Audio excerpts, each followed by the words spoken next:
Welcome to the Decompression Zone. I am so glad that you're here to listen to the story. Tonight I will be reading for you Jack London's White Fang, Part 3.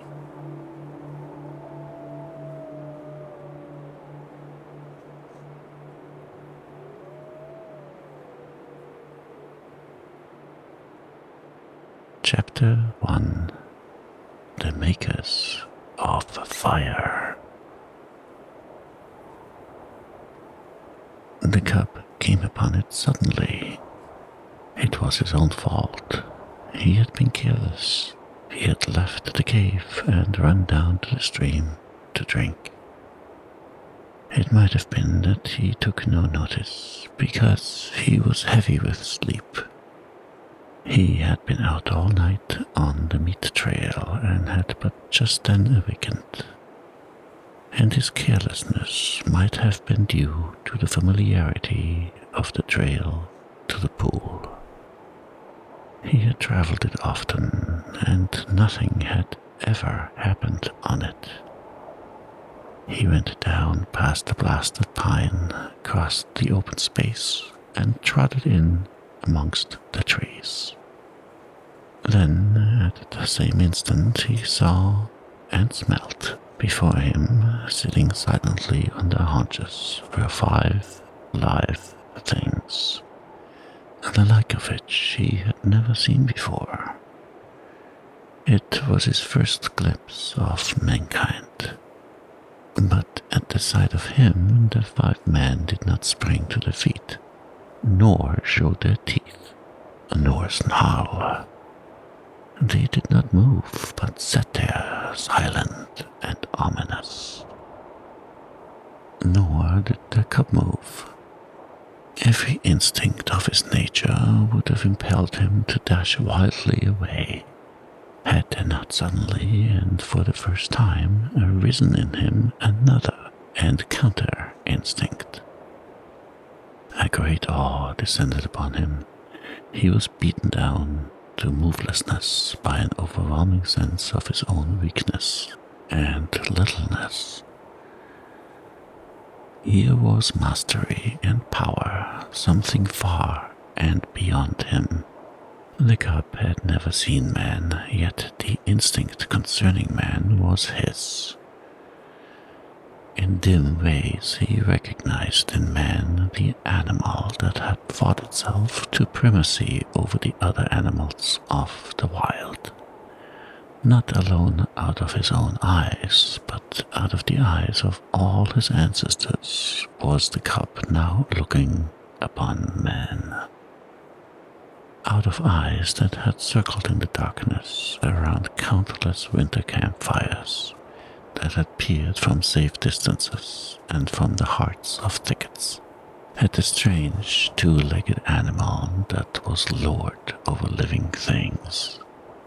The spell of the cub's heritage was upon him, the fear and the respect born of the centuries of struggle and the accumulated experience of the generations.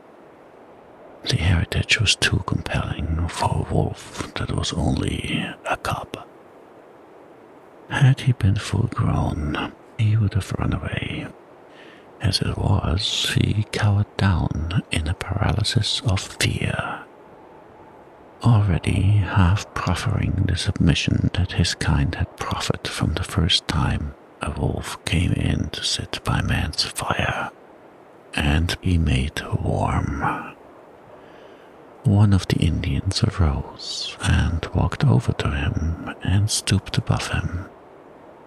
The cub cowered closer to the ground.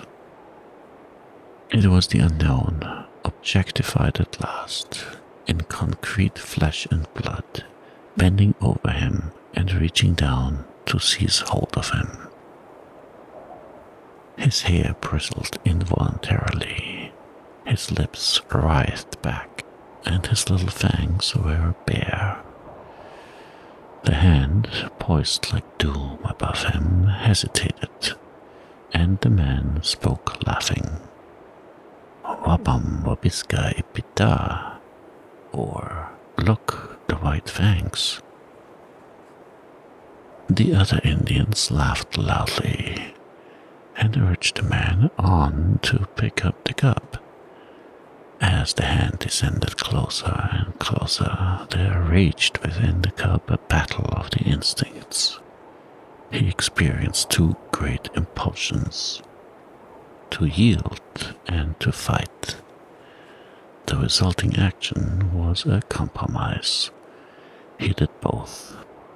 He yielded till the hand almost touched him.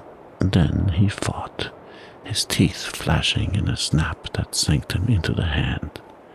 The next moment he received a clout alongside the head that knocked him over on his side. Then all fight fled out of him.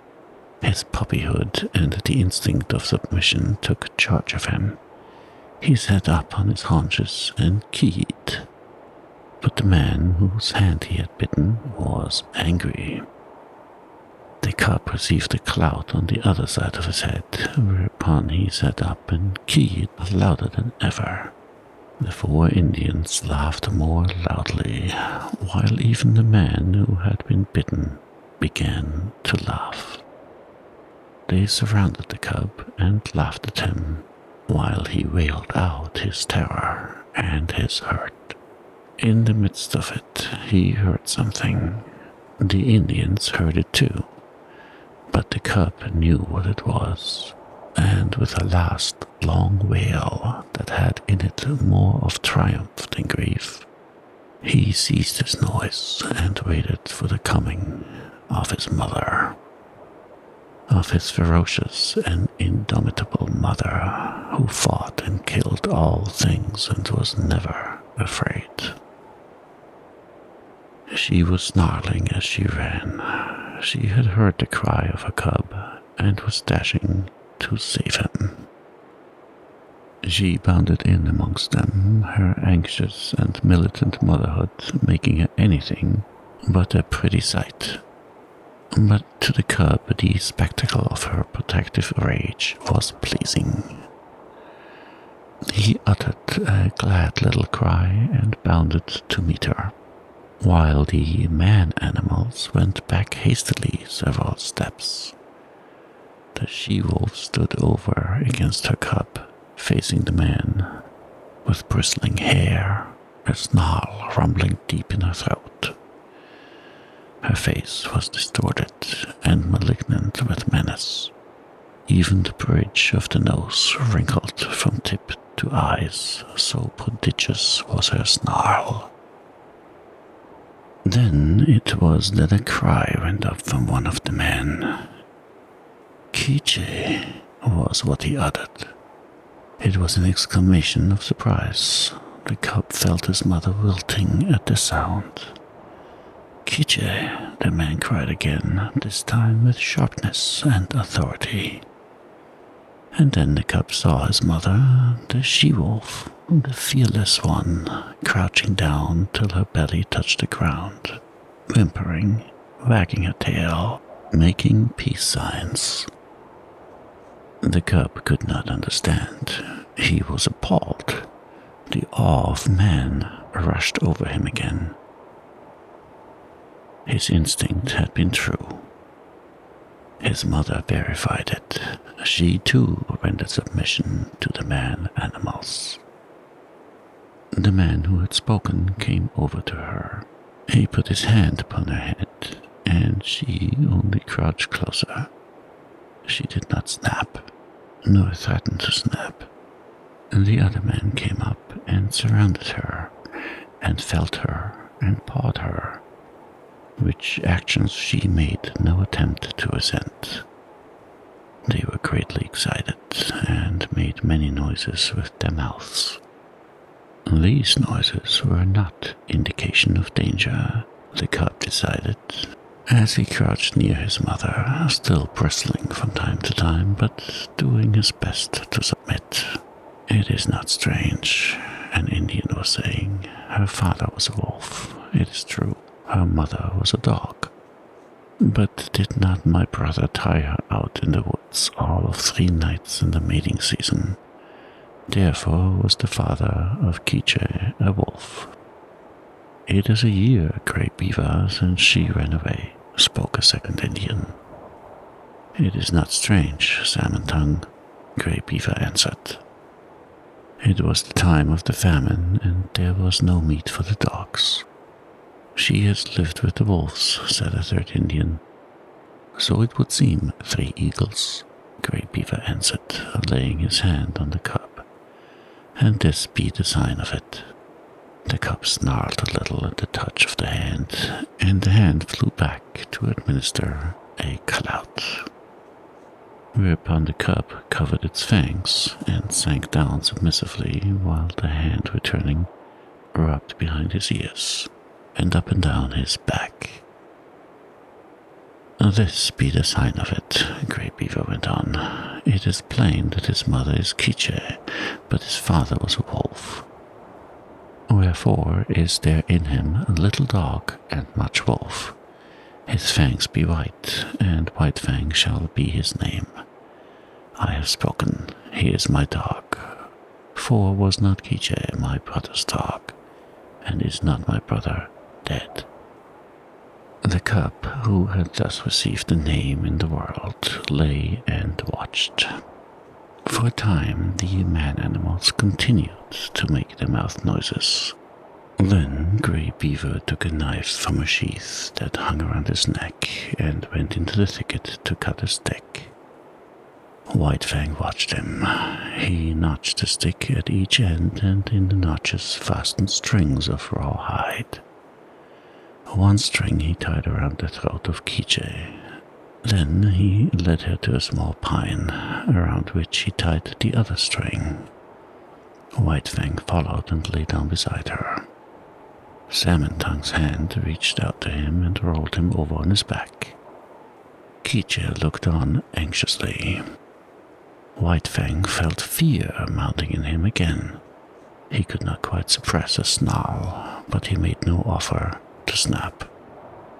The hand, with fingers crooked and spread apart, rubbed his stomach in a playful way and rolled him from side to side. It was ridiculous and ungainly, lying there on his back with legs sprawling in the air. Besides, it was a position of such utter helplessness that White Fang's whole nature revolted against it. He could do nothing to defend himself. If this man-animal intended harm, White Fang knew that he could not escape it. How could he spring away with his 4 legs in the air above him? Yet, submission made him master his fear, and he only growled softly. This growl he could not suppress, nor did the man-animal resent it by giving him a blow on the head. And furthermore, such was the strangeness of it, White Fang experienced an unaccountable sensation of pleasure as the hand rubbed back and forth. When he was rolled on his side, he ceased to growl. When the fingers pressed and prodded at the base of his ears, the pleasurable sensation increased. And when, with a final rub and scratch, the man left him alone and went away, all fear had died out of White Fang. He was to know fear many times in his dealing with men. Yet it was a token of the fearless companionship with men that was ultimately to be his. After a time, White Fang heard strange noises approaching. He was quick in his classification, for he knew them at once for man-animal noises. A few minutes later, the remainder of the tribe, strung out as it was on the march, trailed in. There were more men and many women and children, 40 souls of them, and all heavily burdened with camp equipage and outfit. Also, there were many dogs, and these, with the exception of the part-grown puppies, were likewise burdened with camp outfit. On the backs in bags that fastened tightly around underneath, the dogs carried from 20 to 30 pounds of weight. White Fang had never seen dogs before, but at sight of them he felt that they were his own kind, only somehow different. But they displayed little difference from the wolf when they discovered the cub and his mother. There was a rush. White Fang bristled and snarled and snapped in the face of the open-mouthed oncoming wave of dogs, and went down and under them, feeling the sharp slash of teeth in his body, himself biting and tearing at the legs and bellies above him. There was a great uproar. He could hear the snarl of Kiche as she fought for him, and he could hear the cries of the man-animals, the sound of clubs striking upon bodies, and the yelps of pain from the dogs so struck. Only a few seconds elapsed before he was on his feet again. He could now see the man-animal driving back the dogs with clubs and stones, defending him, saving him from the savage teeth of his kind that somehow was not his kind. And though there was no reason in his brain for a clear conception of so abstract a thing as justice, nevertheless, in his own way, he felt the justice of the man-animals, and he knew them for what they were: makers of law and executors of law. Also, he appreciated the power with which they administered the law. Unlike any animals he had ever encountered, they did not bite nor claw. They enforced their life strength with the power of dead things. Dead things did their bidding. Thus, sticks and stones, directed by these strange creatures, leapt through the air like living things, inflicting grievous hurts upon the dogs. To his mind, this was power unusual, power inconceivable, and beyond the natural power that was godlike. White Fang, in the very nature of him, could never know anything about gods. At the best, he could know only things that were beyond knowing.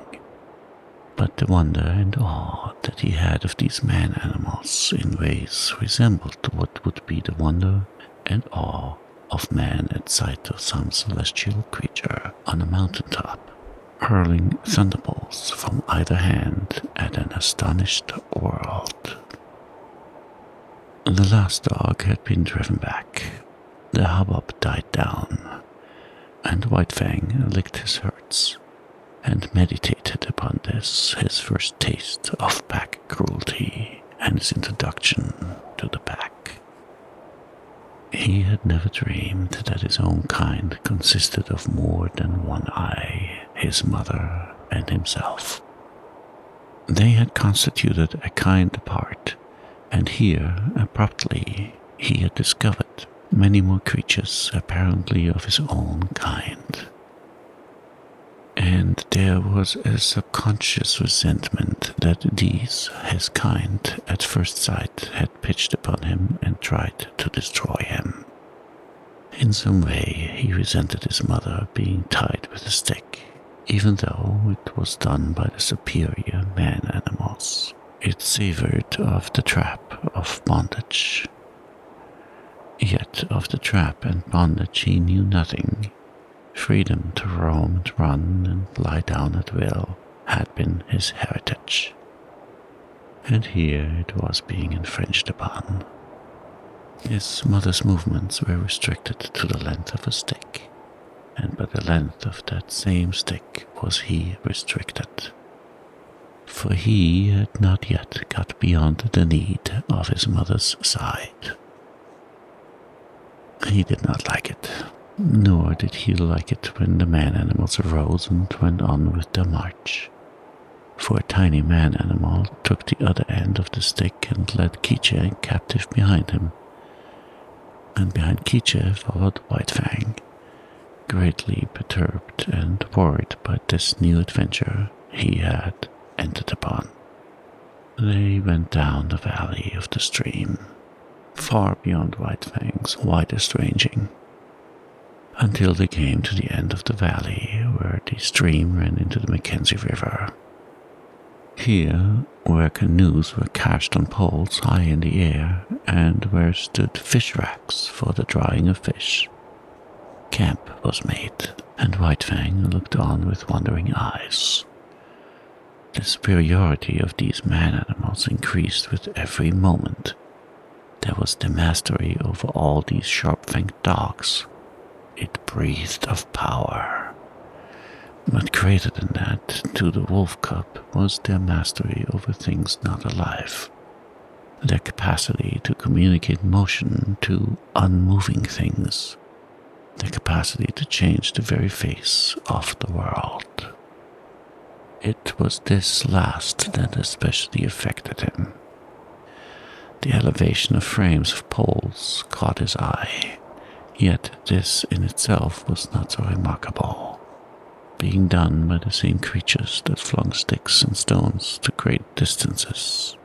But when the frames of poles were made into teepees by being covered with cloth and skins, White Fang was astounded. It was the colossal bulk of them that impressed him.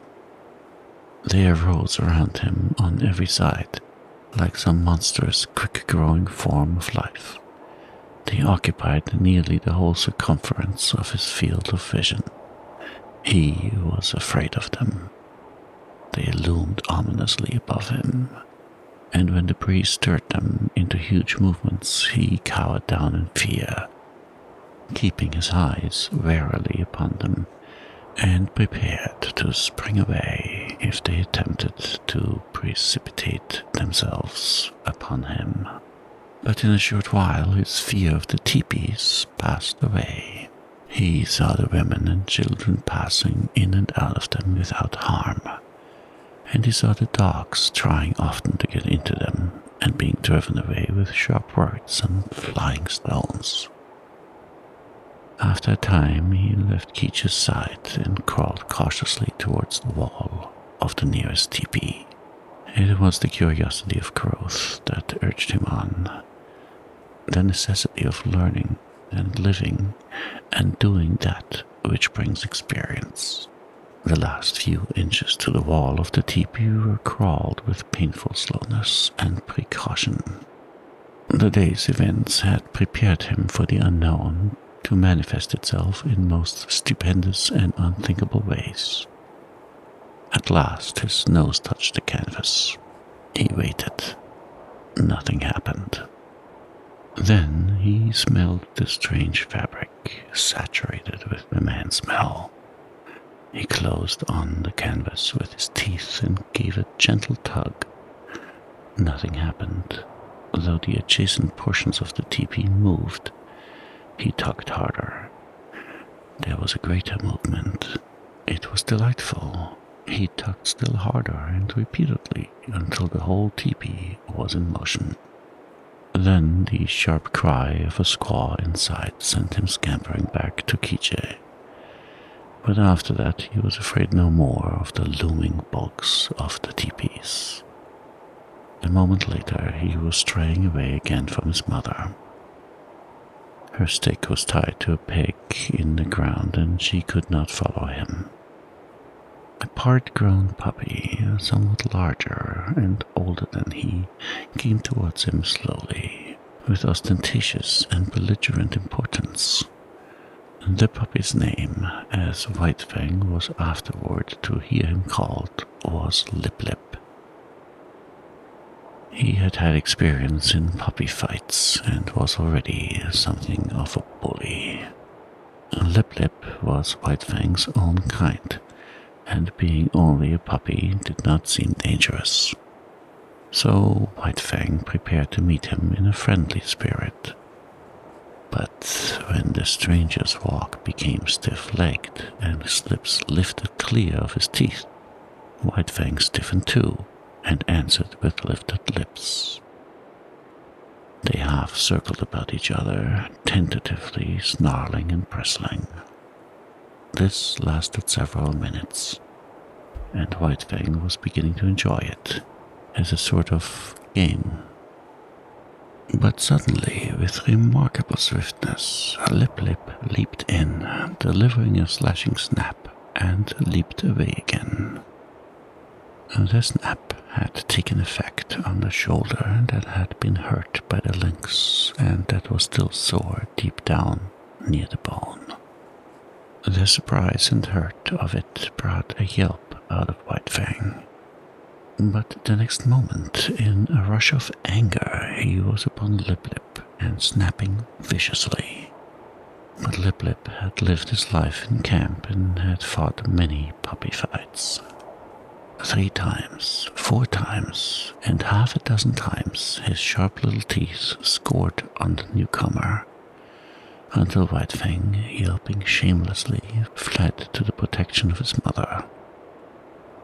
It was the first of the many fights he was to have with Lip Lip, for they were enemies from the start, born so, with natures destined perpetually to clash. Quiche licked White Fang soothingly with her tongue, and tried to prevail upon him to remain with her. But his curiosity was rampant, and several minutes later, he was venturing forth on a new quest.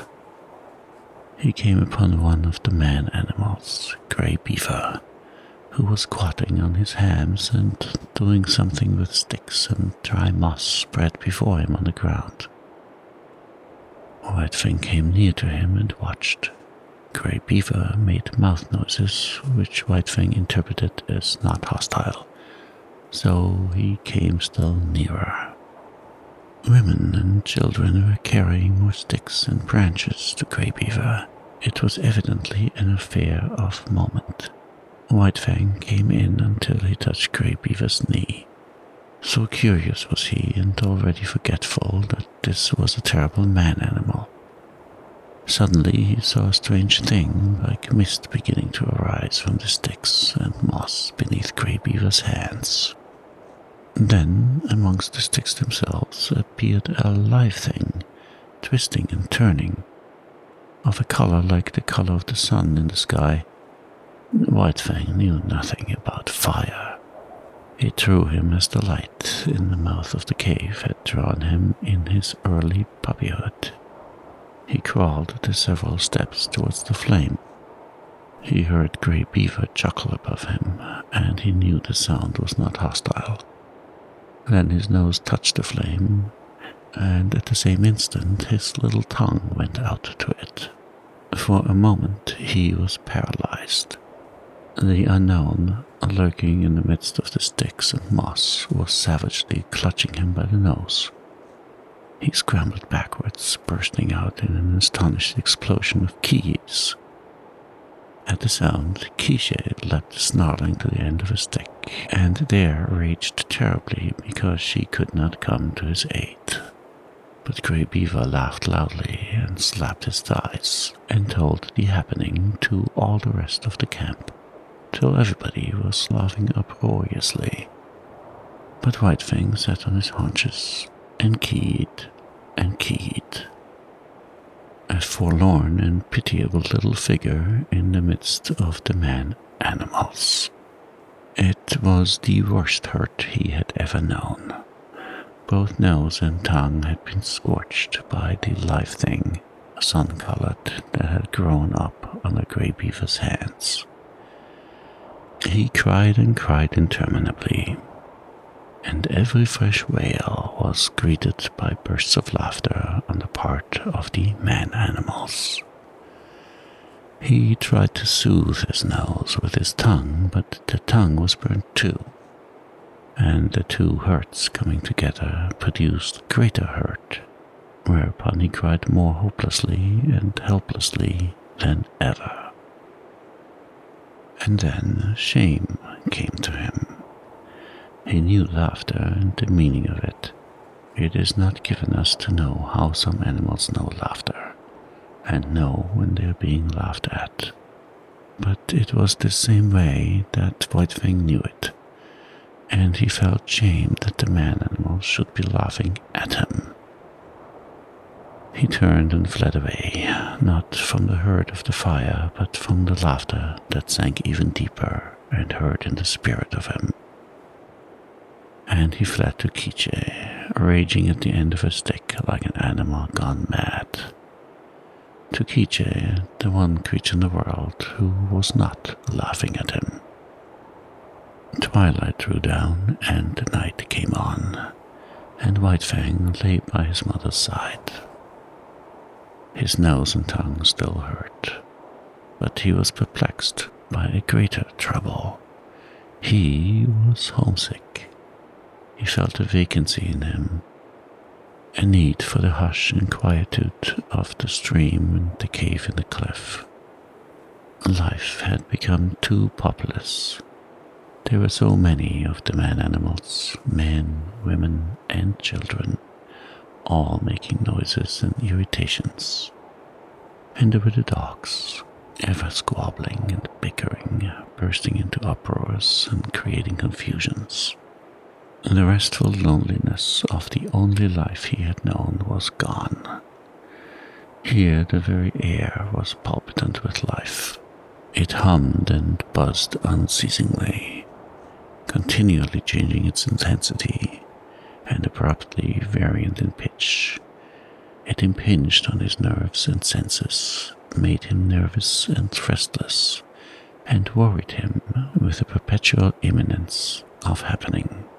He watched the man-animals coming and going and moving about the camp, in fashion distantly resembling the way men look upon the gods they create. So looked White Fang upon the man-animals before him. They were superior creatures, of a verity, gods. To his dim comprehension, they were as much wonder-workers as gods are to men. They were creatures of mastery, possessing all manner of unknown and impossible potencies, overlords of the alive and the not alive, making obey that which moved, imparting movement to that which did not move, and making life, sun-colored and biting life, to grow out of dead moss and wood. They were fire makers. They were gods.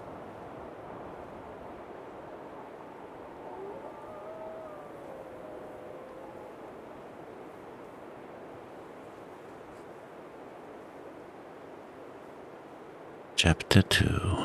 The Bondage. The days were thronged with experience for White Fang. During the time that Kiche was tied by the stick, he ran about over all the camp, inquiring, investigating, learning.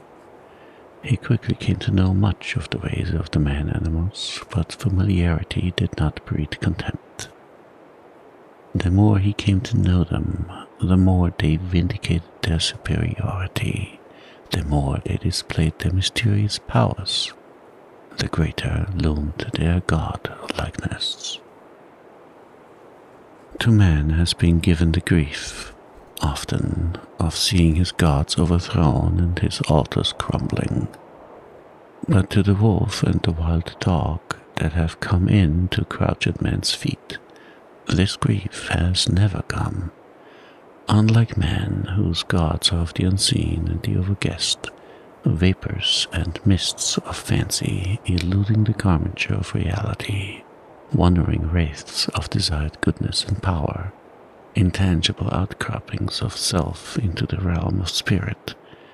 Unlike man, the wolf and the wild dog that have come into the fire find their gods in the living flesh, solid to the touch, occupying earth space and requiring time for the accomplishment of their ends and their existence.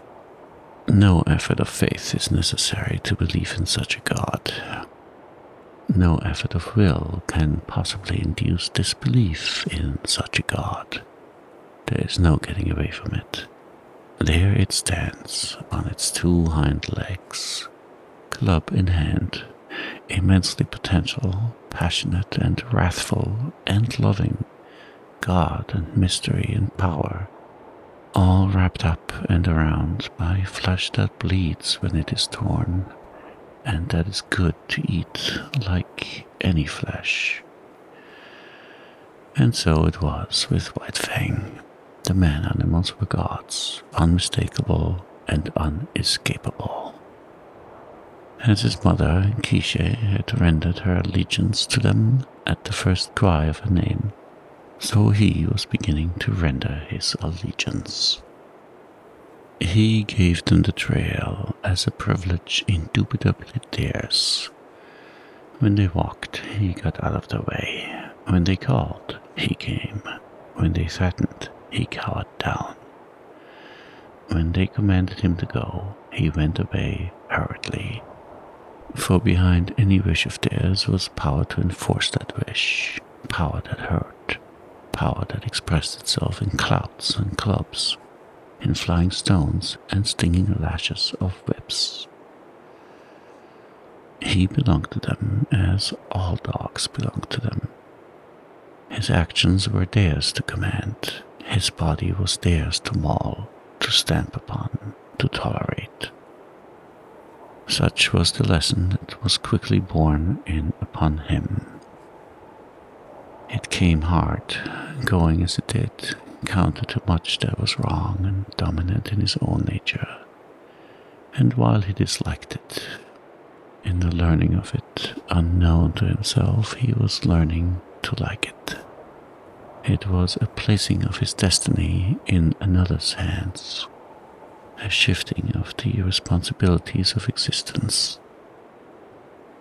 This in itself was compensation, for it was always easier to lean upon another than to stand alone. But it did not all happen in a day. This giving over of himself, body and soul, to the man-animals. He could not immediately forgo his wild heritage and his memories of the wild. There were days when he crept to the edge of the forest and stood and listened to something calling him far and away. And always he returned, restless and uncomfortable, to whimper softly and wistfully at Keech's side, and to lick her face with eager and questioning tongue. White Fang learned rapidly the ways of the camp. He knew the injustice and greediness of the older dogs when meat or fish was thrown out to be eaten. He came to know that men were more just, children more cruel, and women more kindly and more likely to toss him a bit of meat or bone.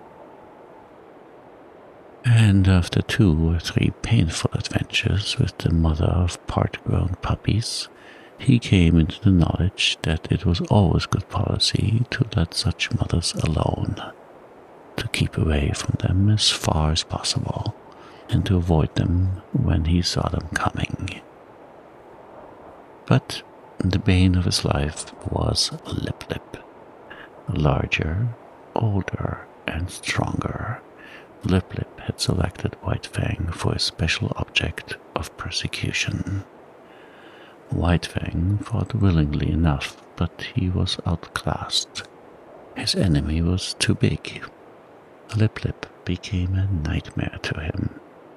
Whenever he ventured away from his mother, the bully was sure to appear, trailing at his heels, snarling at him, picking upon him, and watchful of an opportunity when no man-animal was near, to spring upon him and force a fight.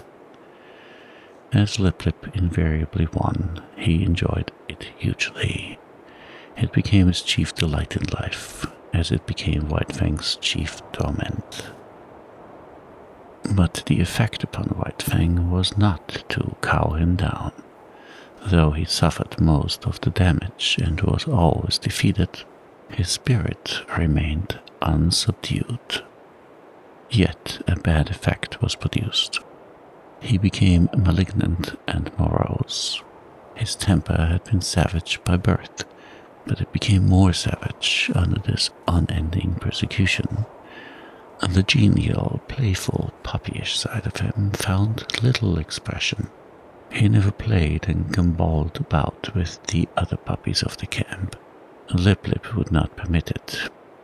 The moment White Fang appeared near them, Lip was upon him, bullying and hectoring him, or fighting with him until he had driven him away. The effect of all this was to rob White Fang of much of his puppyhood, and to make him in his comportment older than his age. Denied the outlet through play of his energies, he recoiled upon himself and developed his mental processes. He became cunning. He had idle time in which he devoted himself to thoughts of trickery. Prevented from obtaining his share of meat and fish when a general feed was given to the camp dogs, he became a clever thief. He had to forage for himself, and he foraged well, though he was oftentimes a plague to the squaws in consequence. He learned to sneak about camp, to be crafty, to know what was going on everywhere, to see and to hear everything and to reason accordingly, and successfully to devise ways and means of avoiding his implacable persecutor. It was early in the days of his persecution that he played his first really big crafty game and got there from his first taste of revenge. As Quiche, when with the wolves, had lured out to destruction dogs from the camps of men, so White Fang, in manner somewhat similar, lured Lip into Quiche's avenging jaws. Retreating before Lip, White Fang made an indirect fight that led in and out and around the various teepees of the camp. He was a good runner, swifter than any puppy of his size, and swifter than Lip, but he did not run his best in this chase. He barely held his own, one leap ahead of his pursuer, and Lip, excited by the chase and by the persistent nearness of his victim, forgot caution and locality. When he remembered locality, it was too late. Dashing at top speed around the teepee, he ran full tilt into Quiche lying at the end of a stick. He gave one yelp of consternation, and then her punishing jaws closed upon him. She was tied, but he could not get away from her easily. She rolled him off his legs so that he could not run, while she repeatedly ripped and slashed him with her fangs. When at last he succeeded in rolling clear of her, he crawled to his feet, badly disheveled, hurt both in body and in spirit. His hair was standing out all over him in tufts where her teeth had mauled. He stood where he had arisen, opened his mouth, and broke out the long, heartbroken puppy wail. But even this he was not allowed to complete. In the middle of it, White Fang, rushing in, sank his teeth into Lip's hind leg. There was no fight left on Lip, and he ran away shamelessly, his victim hot on his heels and worrying him all the way back to his own teepee. Here the squaws came to his aid, and White Fang, transformed into a raging demon, was finally driven off, only by a fusillade of stones. Came the day when Grey Beaver, deciding that the liability of her running away was past, released Quiche. White Fang was delighted with his mother's freedom. He accompanied her joyfully about the camp. And, so long as he remained close by her side, Lip kept a respectful distance. White Fang even bristled up to him and walked stiff-legged, but Lip ignored the challenge. He was no fool himself, and whatever vengeance he desired to wreak, he could wait until he caught White Fang alone. Later on that day, Peach and White Fang straight into the edge of the woods next to the camp. He had led his mother there step by step, and now when she stopped, he tried to inveigle her father. The stream, the lair, the quiet woods were calling to him, and he wanted her to come. He ran on a few steps, stopped and looked back. She had not moved. He whined pleadingly and scurried playfully in and out of the underbrush. He ran back to her, licked her face, and ran on again, and still she did not move. He stopped and regarded her, all of an intentness and eagerness physically expressed that slowly faded out of him as she turned her head and gazed back at the camp. There was something calling to him out there in the open. His mother heard it too, but she heard also that other and louder call, the call of the fire and of man, the call which has been given alone of all animals, to the wolf to answer, to the wolf and the wild dog, who are brothers. Keisha turned and slowly trotted back toward camp. Stronger than the physical restraint of the stick was the clutch of the camp upon her. Unseen and occultly, the gods still gripped with their power and would not let her go. White Fang sat down in the shadow of a birch and whimpered softly. There was a strong smell of pine, and subtle wood fragrances filled the air, reminding him of his old life of freedom before the days of his bondage. But he was still only a part-grown puppy, and stronger than the call either of man or of the wild was the call of his mother. All the hours of his short life he had depended upon her. The time was yet to come for independence. So he arose and trotted forlornly back to camp, pausing once and twice to sit down and whimper, and to listen to the call that still sounded in the depths of the forest. In the wild, the time of a mother with her young is short, but under the domination of man, it is sometimes even shorter. Thus it was with White Fang. Grey Beaver was in debt to 3 eagles. 3 Eagles was going away on a trip up the Mackenzie to the Great Slave Lake. A strip of scarlet cloth, a bearskin, 20 cartridges, and quiche went to pay the debt. White Fang saw his mother taken aboard 3 Eagles' canoe and tried to follow her. A blow from 3 Eagles knocked him backwards to the land. The canoe shoved off. He sprang into the water and swam after it, deaf to the sharp cries of Grey Beaver to return. Even a man-animal, a god, White Fang ignored. Such was the terror he was in of losing his mother. But gods are accustomed to being obeyed, and Grey Beaver wrathfully launched a canoe in pursuit. When he overtook White Fang, he reached down and by the nape of the neck lifted him clear of the water. He did not deposit him at once in the bottom of the canoe. Holding him suspended with one hand, with the other hand he proceeded to give him a beating. And it was a beating. His hand was heavy. Every blow was shrewd to hurt, and he delivered a multitude of blows. Impelled by the blows that rained upon him, now from this side, now from that, White Fang swung back and forth like an erratic and jerky pendulum. Varying were the emotions that surged through him. At first he had known surprise. Then came a momentary fear, when he yelled several times to the impact of the hand. But this was quickly followed by anger. His free nature asserted itself. and he showed his teeth and snarled fearlessly in the face of the wrathful god.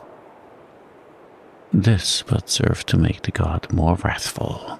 The blows came faster, heavier, more shrewd to hurt. Grey Beaver continued to beat. White Fang continued to snarl. But this could not last forever. One or the other must give over, and that one was White Fang. Fear surged through him again. For the first time, he was being really manhandled. The occasional blows of sticks and stones he had previously experienced were as caresses compared with this. He broke down and began to cry and yelp. For a time, each blow brought a yelp from him, but fear passed into terror, until finally his yelps were voiced in unbroken succession, unconnected with the rhythm of the punishment. At last, Grey Beaver withheld his hand. White Fang, hanging limply, continued to cry. This seemed to satisfy his master, who flung him down roughly into the bottom of the canoe. In the meantime, the canoe had drifted down the stream. Grey Beaver picked up the paddle. White Fang was in his way. He spurned him savagely with his foot. In that moment, White Fang's free nature flashed forth again, and he sank his teeth into the moccasined foot. The beating that had gone before was nothing compared with the beating he now received. Grey Beaver's wrath was terrible. Likewise was White Fang's fright. Not only the hand, but the hard wooden paddle was used upon him. And he was bruised and sore in all his small body when he was again flung down in the canoe. Again, and this time with purpose, did Grey Beaver kick him. White Fang did not repeat his attack on the foot. He had learned another lesson of his bondage. Never, no matter what the circumstance, must he dare to bite the god who was lord and master over him. The body of the lord and master was sacred, not to be defiled by the teeth of such as he.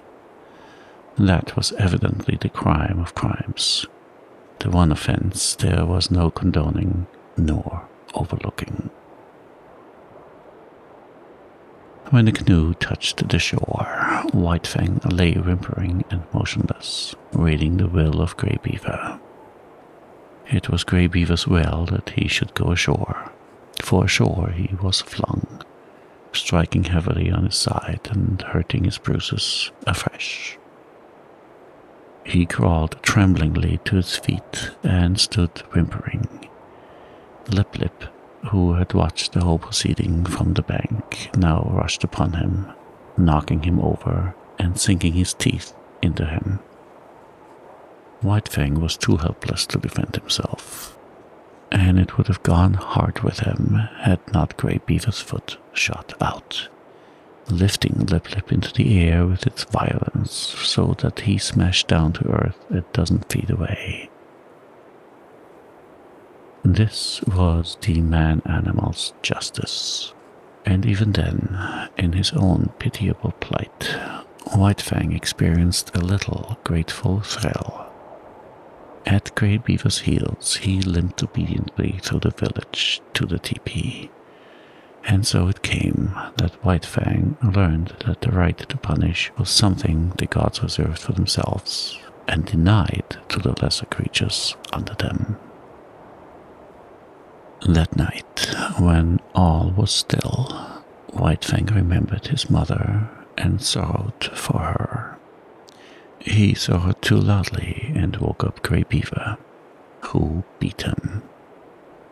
After that, he mourned gently when the gods were around, but sometimes, straying off to the edge of the woods by himself, he gave vent to his grief and cried it out with loud whimperings and wailings.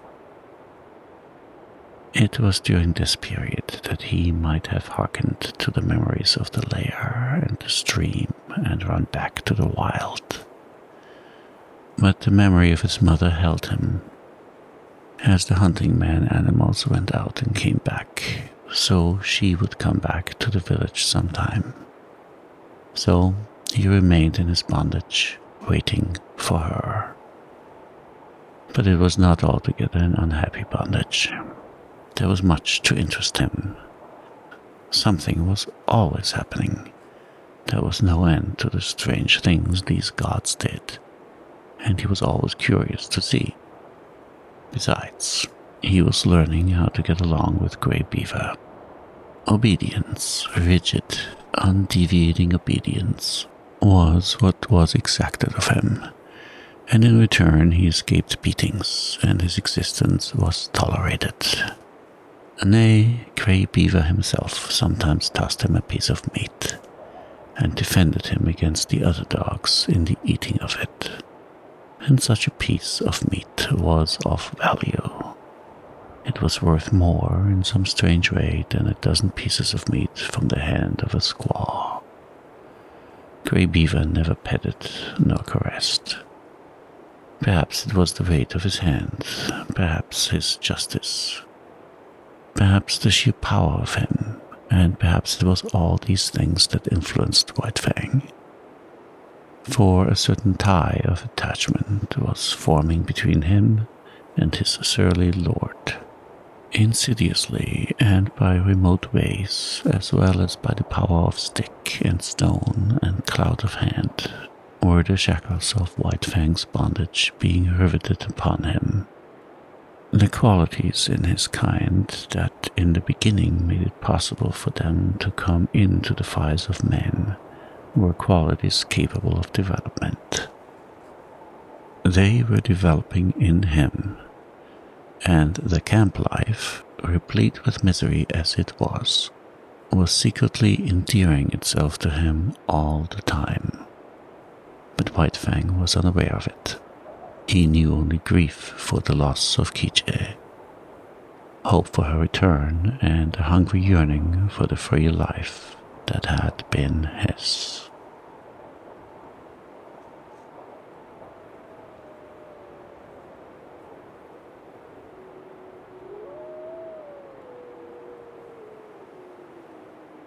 Chapter 3. The Outcast. Lip Lip continued so to darken his days that White Fang became wickeder and more ferocious than it was his natural right to be. Savageness was a part of his makeup, but the savageness thus developed exceeded his makeup. He acquired a reputation for wickedness amongst the man-animals themselves. Wherever there was trouble and uproar in camp, fighting and squabbling, or the outcry of a squaw over a bit of stolen meat, they were sure to find White Fang mixed up in it, and usually at the bottom of it. They did not bother to look after the causes of his conduct. They saw only the effects, and the effects were bad. He was a sneak and a thief, a mischief maker, a fomenter of trouble, and irate squaws told him this to his face, the while he eyed them alert and ready to dodge any quick-flung missile, that he was a wolf and worthless and bound to come to an evil end. He found himself an outcast in the midst of the populous camp. All the young dogs followed Lip Lip's lead. There was a difference between White Fang and Dan. Perhaps they sensed his wild wood breed, and instinctively felt for him the enmity that the domestic dog feels for the wolf. But be that as it may, they joined with Lip Lip in the persecution. And once declared against him, they found good reason to continue declare against him. One and all, from time to time, they felt his teeth, and to his credit, he gave more than he received. Many of them he could whip in single fight, but single fight was denied him. The beginning of such a fight was a signal for all the young dogs in camp to come running and pitch upon him. Out of this pack persecution, he learned two important things: how to take care of himself in a mass fight against him, and how on a single dog to inflict the greatest amount of damage in the briefest space of time. To keep one's feet in the midst of the hostile mass meant life, and this he learned well. He became cat-like in his ability to stay on his feet. Even grown dogs might hurtle him backward and sideways with the impact of their heavy bodies. And backward or sideways he would go, in the air or sliding on the ground, but always with his legs under him and his feet downward to the Mother Earth. When dogs fight, there are usually preliminaries to the actual combat: snarlings and bristlings and stiff-legged struttings. But White Fang learned to omit these preliminaries. Delay meant the coming against him of all the young dogs. He must do his work quickly and get away. So he learned to give no warning of his intention. He rushed in and snapped and slashed on the instant without notice before his foe could prepare to meet him. Thus he learned how to inflict quick and severe damage. Also, he learned the value of surprise. A dog taken off its guard, its shoulder slashed open or its ear ripped in ribbons before it knew what was happening, was a dog half whipped. Furthermore, it was remarkably easy to overthrow a dog taken by surprise. While a dog, thus overthrown, invariably exposed for a moment the soft underside of its neck, the vulnerable point at which to strike for its life. White Fang knew this point. It was knowledge bequeathed to him directly from the hunting generation of wolves. So it was that White Fang's method when he took the offensive was: first to find a young dog alone, second to surprise it and knock it off its feet, and third to drive in with his teeth at the soft throat. Being but partly grown, his jaws had not yet become large enough nor strong enough to make his throat attack deadly. But many a young dog went around camp with a lacerated throat in token of White Fang's intention. And one day, catching one of his enemies alone on the edge of the woods, he managed, by repeatedly overthrowing him and attacking the throat, to cut the great vein and let out the life. There was a great row that night. He had been observed. The news had been carried to the dead dog's master. The squaws remembered all the instances of the stolen meat, and Grey Beaver was beset by many angry voices. But he resolutely held the door of his teepee, inside which he had placed the culprit, and refused to permit the vengeance for which his tribe's people clamored. White Fang became hated by man and dog. During the period of his development, he never knew a moment's security. The tooth of every dog was against him, the hand of every man. He was greeted with snarls by his kind, with curses and stones by his gods. He lived tensely. He was always keyed up, alert for attack, wary of being attacked, with an eye for sudden and unexpected missiles, prepared to act precipitately and coolly, to leap in with a flash of teeth, or to leap away with a menacing snarl. As for snarling, he could snarl more terribly than any dog, young or old, in camp. The intent of the snarl is to warn or frighten, and judgment is required to know when it should be used. White Fang knew how to make it and when to make it. Into his snarl he incorporated all that was vicious, malignant, and horrible. With nose serrated by continuous spasms, hair bristling in recurrent waves, tongue whipping out like a red snake and whipping back again, ears flattened down, eyes gleaming hatred, lips wrinkled back, and fangs exposed and dripping, he could compel a pause on the part of almost any assailant. A temporary pause, when taken off his guard, gave him the vital moment in which to think and determine his action. But often a pause so gained lengthened out until it evolved into a complete cessation from the attack. And before more than one of the grown dogs, White Fang's snarl enabled him to beat an honorable retreat. And outcast himself from the pack of the part-grown dogs. His sanguinary methods and remarkable efficiency made the pack pay for its persecution of him. Not permitted himself to run with the pack, the curious state of affairs obtained that no member of the pack could run outside the pack. White Fang would not permit it. What of his bushwhacking and waylaying tactics? The young dogs were afraid to run by themselves.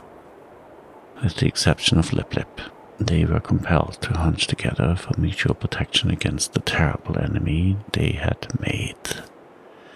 A puppy alone by the riverbank meant a puppy dead, or a puppy that aroused the camp with its shrill pain and terror, as it fled back from the wolf cub that had waylaid it. But White Fang's reprisals did not cease, even when the young dogs had learned thoroughly that they must stay together. He attacked them when he caught them alone, and they attacked him when they were bunched. The sight of him was sufficient to start them rushing after him, at which times his swiftness usually carried him into safety. But woe the dog that outran his fellows in such pursuit. White Fang had learned to turn suddenly upon the pursuer that was ahead of the pack, and thoroughly to rip him up before the pack could arrive. This occurred with great frequency, for once in full cry, the dogs were prone to forget themselves in the excitement of the chase, while White Fang never forgot himself. Stealing backward glances as he ran, he was always ready to whirl around and down the overzealous pursuer that outran his fellows. Young dogs are bound to play, and out of the exigencies of the situation they realized their play in this mimic warfare. Thus it was that the hunt of White Fang became their chief game, a deadly game withal, and at all times a serious game. He, on the other hand, being the fastest-footed, was unafraid to venture anywhere. During the period that he waited vainly for his mother to come back, he led the pack many a wild chase through the adjacent woods. But the pack invariably lost him. Its noise and outcry warned him of its presence, while he ran alone, velvet-footed, silently, a moving shadow among the trees after the manner of his father and mother before him. Further, he was more directly connected with the wild than they, and he knew more of its secrets and stratagems.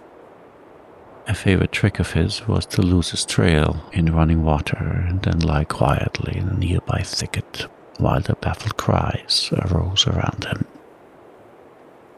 Hated by his kind and by mankind, indomitable, perpetually warred upon, and himself waging perpetual war, his development was rapid and one-sided.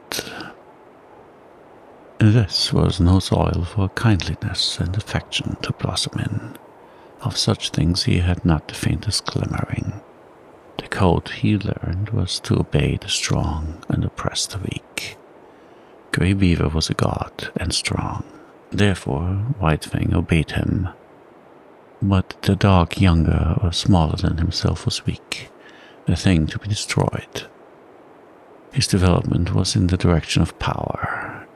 In order to face the constant danger of hurt and even of destruction, his predatory and protective faculties were unduly developed.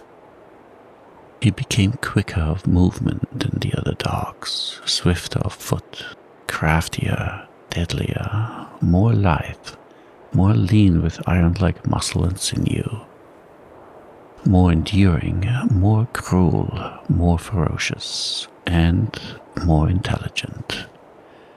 He had to become all these things, else he would not have held his own, nor survived the hostile environment in which he found himself.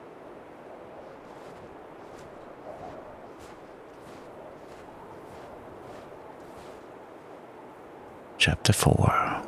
The Trail of the Gods. In the fall of the year, when the days were shortening and the bite of the frost was coming into the air, White Fang got his chance for liberty. For several days there had been a great hubbub in the village.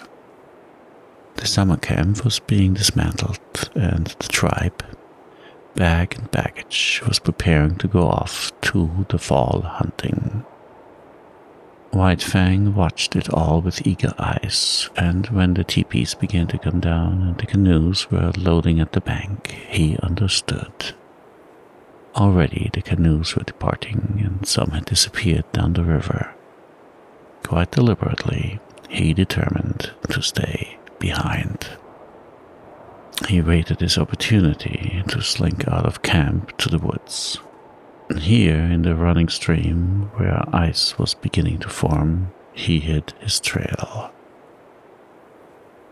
Then he crawled into the heart of a dense thicket and waited. The time passed by, and he slept intermittently for hours. Then he was aroused by Grey Beaver's voice calling him by name. There were other voices. White Fang could hear Grey Beaver's squaw taking part in the search, and Mitza, who was Grey Beaver's son. White Fang trembled with fear, and though the impulse came to crawl out of his hiding place, he resisted it. After a time, the voices died away, and some time after that, he crept out to enjoy the success of his undertaking. Darkness was coming on, and for a while he played about among the trees, pleasuring in his freedom. Then, and quite suddenly, he became aware of loneliness. He sat down to consider, listening to the silence of the forest and perturbed by it. That nothing moved nor sounded seemed ominous. He felt the lurking of danger, unseen and unguessed. He was suspicious of the looming bulks of the trees and of the dark shadows that might conceal all manner of perilous things. Then it was cold. Here was no warm side of a teepee against which to snuggle. The frost was in his feet, and he kept lifting first one forefoot and then the other. He curved his bushy tail around to cover them, and at the same time he saw a vision. There was nothing strange about it. Upon his inward sight was impressed a succession of memory pictures. He saw the camp again, the teepees, and the blaze of the fires. He heard the shrill voices of the women, the gruff basses of the men, and the snarling of the dogs. He was hungry, and he remembered pieces of meat and fish that had been thrown him. Here was no meat, nothing but a threatening and indelible silence. His bondage had softened him. Irresponsibility had weakened him. He had forgotten how to shift for himself. The night yawned about him. His senses, accustomed to the hum and bustle of the camp, used to the continuous impact of sights and sounds, were now left idle. There was nothing to do, nothing to see nor hear. They strained to catch some interruption of the silence and immobility of nature. They were appalled by inaction and by the feel of something terrible impending. He gave a great start of fright. A colossal and formless something was rushing across the field of his vision. It was a tree shadow flung by the moon, from whose face the clouds had been brushed away. Reassured, he whimpered softly. Then he suppressed the whimper, for fear that it might attract the attention of the lurking dangers. A tree, contracting in the cool of the night, made a loud noise. It was directly above him. He yelped in his fright. A panic seized him, and he ran madly toward the village.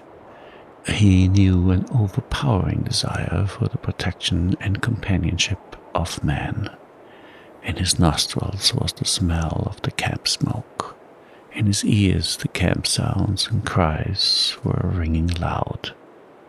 He passed out of the forest and into the moonlit open, where were no shadows nor darkness. But no village greeted his eyes. He had forgotten. The village had gone away. His wild flight ceased abruptly. There was no place to which to flee. He slunk forlornly through the deserted camp, smelling the rubbish heaps and the discarded rags and tags of the gods. He would have been glad for the rattle of stones about him, flung by any angry squaw, glad for the hand of Grey Beaver descending upon him in wrath, while he would have welcomed with delight the Lip-Lip and the whole snarling, cowardly pack. He came to where Grey Beaver's teepee had stood. In the center of the space it had occupied, he sat down. He pointed his nose at the moon.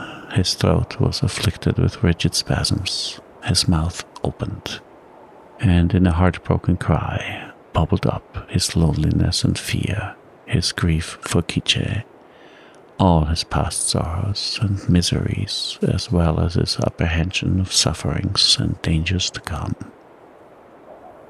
It was the long wolf howl, full-throated and mournful, the first howl he had ever uttered.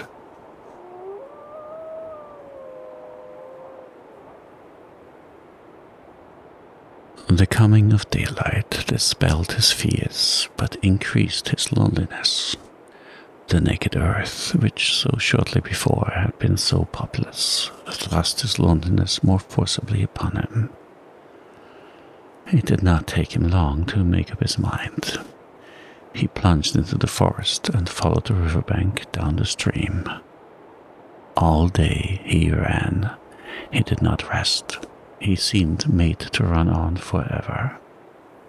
His iron-like body ignored fatigue, and even after fatigue came, his heritage of endurance braced him to endless endeavor and enabled him to drive his complaining body onward. Where the river swung in against precipitous bluffs, he climbed the high mountains behind. Rivers and streams that entered the main river he forded or swam. Often he took to the rim ice that was beginning to form, and more than once he crashed through and struggled for life in the icy current. Always he was on the lookout for the trail of the gods, where it might leave the river and proceed inland. White Fang was intelligent beyond the average of his kind, yet his mental vision was not wide enough to embrace the other bank of the Mackenzie. What if the trail of the gods led out on that side? It never entered his head. Later on, when he had traveled more and grown older and wiser and come to know more of trails and rivers, it might be that he could grasp and apprehend such a possibility. But that mental power was yet in the future. Just now he ran blindly, his own bank of the Mackenzie alone, entering into his calculations. All night he ran, blundering in the darkness into mishaps and obstacles that delayed but did not daunt. By the middle of the second day, he had been running continuously for 30 hours, and the iron of his flesh was giving out. It was the endurance of his mind that kept him going. He had not eaten in 40 hours, and he was weak with hunger. The repeated drenchings of the icy water had likewise had their effect on him. His handsome coat was draggled. The broad pads of his feet were bruised and bleeding. He had begun to limp, and this limp increased with the hours. To make it worse, the light of the sky was obscured and snow began to fall. A raw, moist, melting, clinging snow, slippery underfoot, that hid from him the landscape he traversed, and that covered over the inequalities of the ground so that the way of his feet was more difficult and painful. Grey Beaver had intended camping that night on the far bank of the Mackenzie, for it was in that direction that the hunting lay. But on the near bank, shortly before dark, a moose coming down to drink had been espied by Klukush, who was Grey Beaver's squaw. Now, had not the moose come down to drink, had not Mitza been steering out of the course because of the snow, had not Klukush sighted the moose, and had not Grey Beaver killed it with a lucky shot from his rifle, all subsequent things would have happened differently. Grey Beaver would not have camped on the near side of the Mackenzie, and White Fang would have passed by and gone on, either to die or to find his way to his wild brothers and become one of them, a wolf to the end of his days. Night had fallen. The snow was flying more thickly, and White Fang, whimpering softly to himself as he stumbled and limped along, came upon a fresh trail in the snow. So fresh was it that he knew it immediately for what it was. Whining with eagerness, he followed back from the river bank and in among the trees. The camp sounds came to his ears. He saw the blaze of the fire, Klukush cooking and Grey Beaver squatting on his hams and mumbling a chunk of raw tallow. There was fresh meat in camp. White Fang expected a beating. He crouched and bristled a little at the thought of it. Then he went forward again. He feared and disliked the beating he knew to be waiting for him.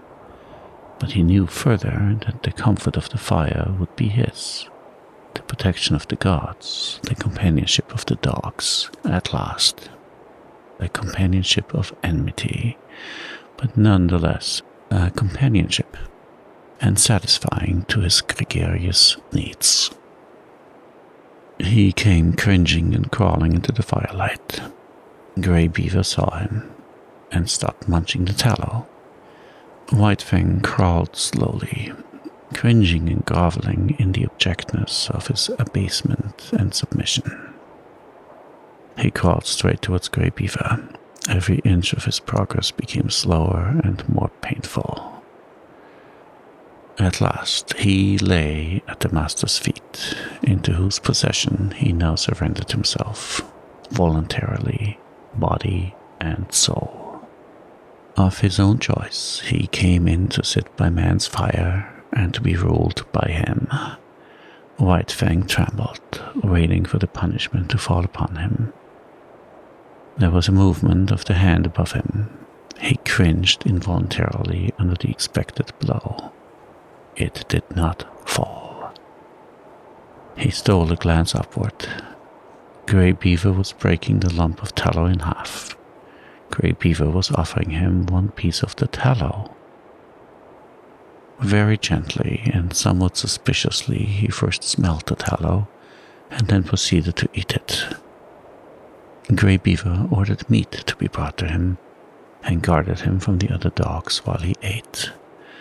A After that, grateful and content, White Fang lay at Grey Beaver's feet, gazing at the fire that warmed him, blinking and dozing, secure in the knowledge that the morrow would find him, not wandering forlorn through bleak forest stretches, but in the camp of the man-animals, with the gods to whom he had given himself and upon whom he was now dependent.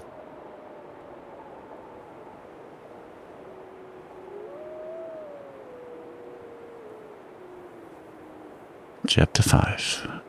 The Covenant. When December was well along, Grey Beaver went on a journey up the Mackenzie. Mitza and Klukuch went with him. One sled he drove himself, drawn by dogs he had traded for or borrowed. A second and smaller sled was driven by Mitza, and to this was harnessed a team of puppies. It was more of a toy affair than anything else. Yet it was the delight of Mitza, who felt that he was beginning to do a man's work in the world. Also, he was learning to drive dogs and to train dogs, while the puppies themselves were being broken in to the harness. Furthermore, the sled was of some service, for it carried nearly 200 pounds of outfit and food. White Fang had seen the camp dogs toiling in the harness, so that he did not resent overmuch the first placing of the harness upon himself. About his neck was put a moss-stuffed collar, which was connected by 2 pulling traces to a strap that passed around his chest and over his back. It was to this that was fastened the long rope by which he pulled at the sled.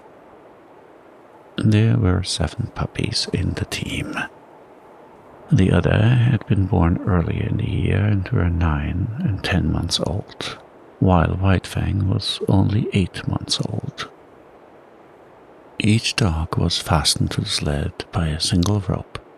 No 2 ropes were of the same length, while the difference in length between any 2 ropes was at least that of a dog's body. Every rope was brought to a ring at the front end of the sled. The sled itself was without runners, being a birch bark toboggan with upturned forward end to keep it from plowing under the snow. This construction enabled the weight of the sled and load to be distributed over the largest snow surface, for the snow was crystal powder and very soft. Observing the same principle of widest distribution of weight, the dogs at the ends of the ropes radiated fan fashion from the nose of the sled, so no dog trod in another's footsteps. There was furthermore another virtue in the fan formation. The ropes of varying length prevented the dogs attacking from the rear those that ran in front of them. For a dog to attack another, he would have to turn upon one at a shorter rope, in which case it would find itself face to face with the dog attacked, and also it would find itself facing the whip of the driver. But the most peculiar virtue of all lay in the fact that the dog that strove to attack one in front of him must pull the sled faster. And the faster the sled traveled, the faster could the dog attacked run away. Thus, the dog behind could never catch up with the one in front. The faster he ran, the faster ran the one he was after, and the faster ran all the dogs. Incidentally, the sled went faster, and thus, by cunning indirection, did man increase his mastery over the beasts. Mitza resembled his father, much of whose grey wisdom he possessed. In the past he had observed Lip-Lip's persecution of White Fang, but at that time Lip-Lip was another man's dog, and Mitza had never dared more than to shy an occasional stone at him. But now Lip Lip was his dog, and he proceeded to wreak his vengeance on him by putting him at the end of the longest rope. This made Lip Lip the leader, and was apparently an honor, but in reality it took away from him all honor. And instead of being bully and master of the pack, he now found himself hated and persecuted by the pack. Because he ran at the end of the longest rope, the dogs had always the view of him running away before them. All they saw of him was his bushy tail and fleeing hind legs, a view far less ferocious and intimidating than his bristling mane and gleaming fangs. Also, dogs being so constituted in their mental ways, the sight of him running away gave desire to run after him, and the feeling that he ran away from them. The moment the sled started, the team took after Lip Lip in a chase that extended throughout the day. At first, he had been prone to turn upon his pursuers, jealous of his dignity and wrathful. But at such times, Mitza would throw the stinging lash of the 30-foot caribou gut whip into his face and compel him to turn tail and run on. Lip Lip might face the pack, but he could not face that whip, and all that was left him to do was to keep his long rope taut and his flanks ahead of the teeth of his mates. But still greater cunning lurked in the recesses of the Indian mind. To give point to unending pursuit of the leader, Mitza favored him over the other dogs. These favors aroused in them jealousy and hatred. In their presence, Mitza would give him meat and would give it to him only. This was maddening to them. They would rage around just outside the throwing distance of the whip, while Lip Lip devoured the meat and Mitza protected him. And when there was no meat given, Mitza would keep the team at a distance and make believe to give meat to Lip Lip. White Fang took kindly to the work. He had traveled a greater distance than the other dogs in the yielding of himself to the rule of the gods, and he had learned more thoroughly the futility of opposing the will. In addition, the persecution he had suffered from the pack had made the pack less to him in the scheme of things, and man more. He had not learned to be dependent on his kind for companionship. Besides, Quiche was well nigh forgotten, and the chief outlet of expression that remained to him was in the allegiance he tendered the gods he had accepted as masters. So he worked hard, learned discipline, and was obedient. Faithfulness and willingness characterized his toil. These are essential traits of the wolf and the wild dog when they have become domesticated, and these traits White Fang possessed in unusual measure. A companionship did exist between White Fang and the other dogs, but it was one of warfare and enmity. He had never learned to play with them. He knew only how to fight, and fight with them he did, returning to them 100-fold the snaps and slashes they had given him in the days when Lip Lip was leader of the pack. But Lip Lip was no longer leader, except when he fled away before his mates at the end of his rope, the sled bounding along behind. In camp he kept close to Mitza or Grey Beaver or Glukuch. He did not dare venture away from the gods, for now the fangs of all dogs were against him, and he tasted to the dregs the persecution that had been White Fang's. With the overthrow of Lip Lip, White Fang could have become leader of the pack, but he was too morose and solitary for that. He merely thrashed his teammates, otherwise he ignored them. They got out of his way when he came along, nor did the boldest of them ever dare to rob him of his meat. On the contrary, they devoured their own meat hurriedly, for fear he would take it away from them. White Fang knew the law well, to oppress the weak and obey the strong. He ate his share of meat as rapidly as he could, and then woe the dog that had not yet finished. A snarl and a flash of fangs, and that dog would wail his indignation to the uncomforting stars, while White Fang finished his portion for him. Every little while, however, one dog or another would flame up in revolt and be promptly subdued. Thus, White Fang was kept in training. He was jealous of the isolation in which he kept himself in the midst of the pack, and he fought often to maintain it. But such fights were of brief duration. He was too quick for the others.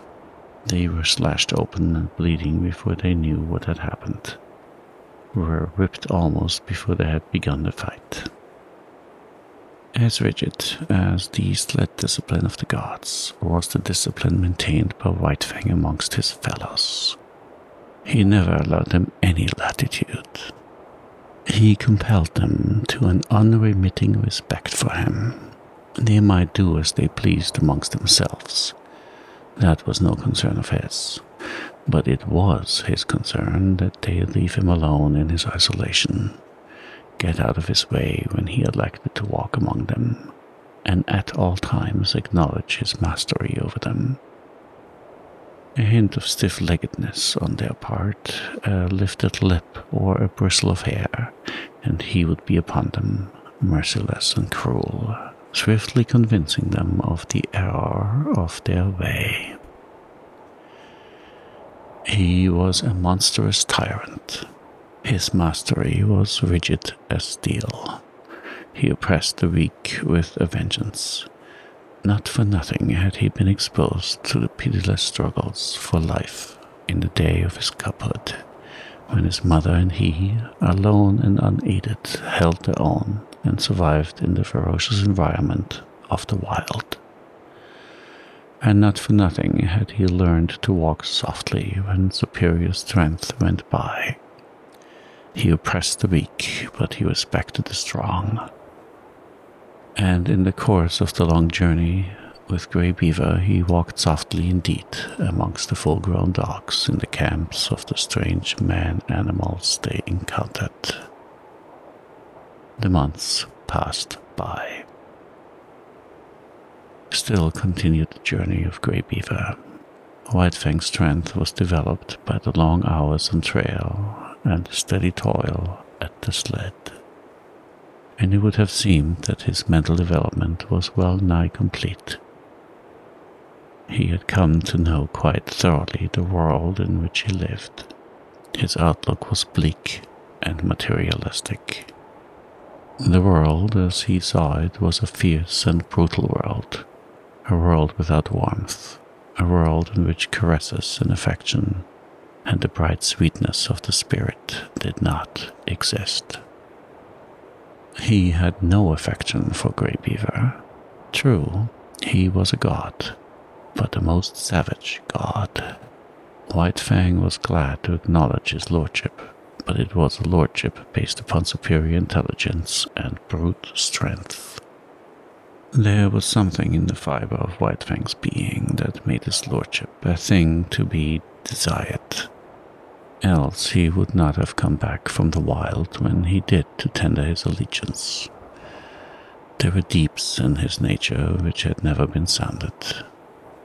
A kind word, a caressing touch of the hand on the part of Grey Beaver might have sounded these deeps, but Grey Beaver did not caress, nor speak kind words. It was not his way.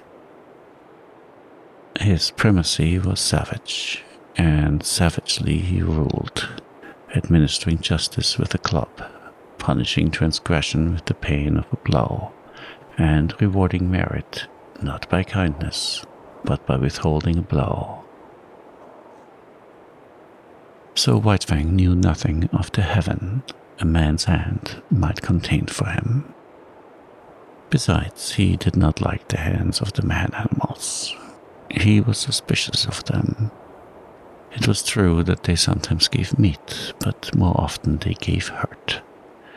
Hands were things to keep away from.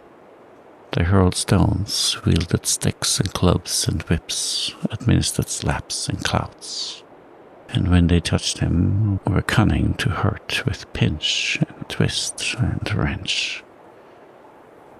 In strange villages, he had encountered the hands of the children and learned that they were cruel to hurt.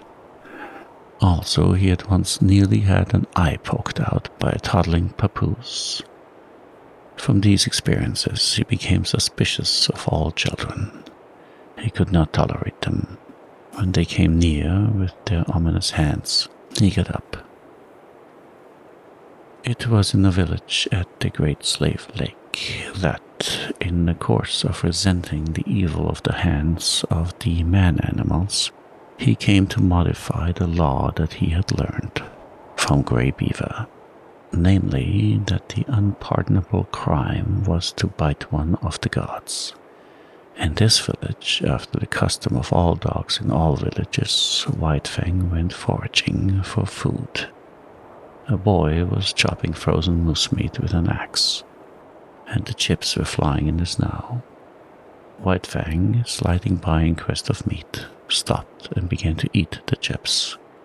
He observed the boy lay down the axe and take up his stout club.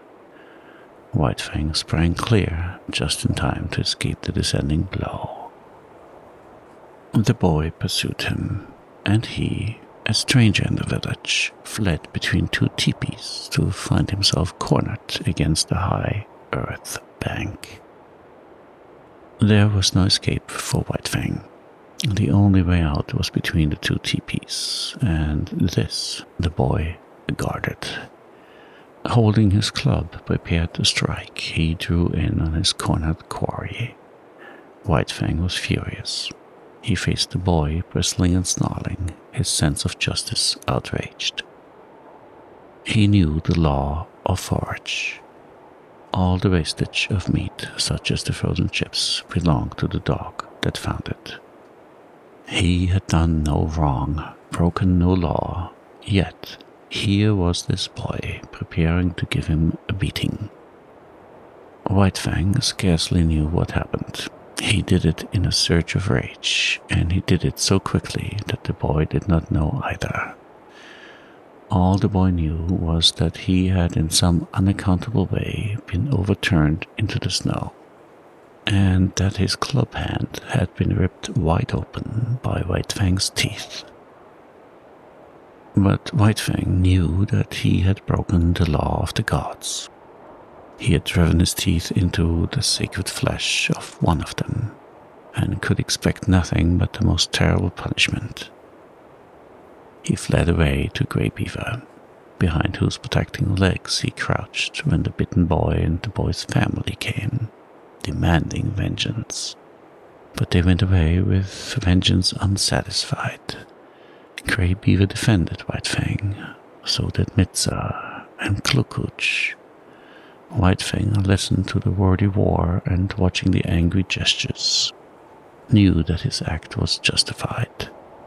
And so it came that he learned there were gods and gods.